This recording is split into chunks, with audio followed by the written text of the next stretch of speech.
This is a Neptune eCoder R900 wireless water meter. It broadcasts industrial, scientific, and medical radio frequencies in the 902 to 928 MHz unlicensed band.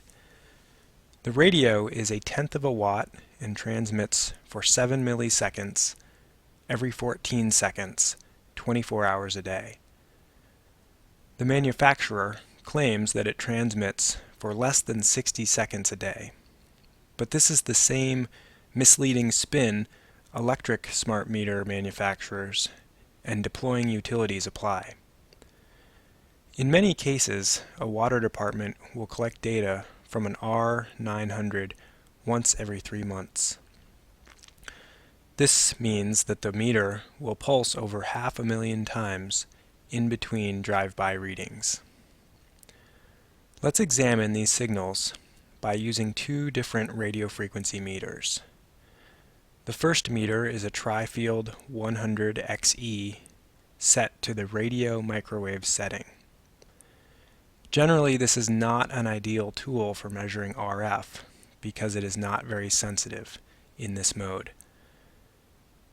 In this case, because the pulses from the Neptune water meter are so strong, the tri-field is helpful to demonstrate.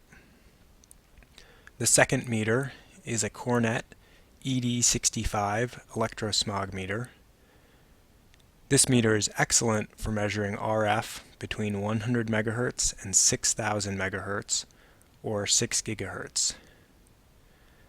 The histograph conveniently displays the last 20 seconds of measured data and is perfect for this kind of experiment. Let's begin. The tri-field meter on the left has a needle that jumps with each RF pulse. This will not provide precise measurements, but any movement does indicate potentially dangerous levels of RF.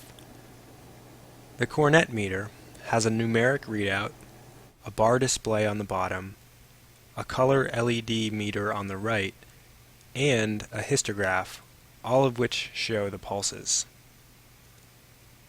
This shows levels of about 800 milliwatts per square meter, or 80 microwatts per square centimeter. This is a lot of radiation. Backing up 5 feet, we can see the levels do drop, but are still very high for a living space, especially considering that this RF has no purpose whatsoever. The levels range between 1 and 3 milliwatts per square meter, or 0.1 and 0.3 microwatts per square centimeter.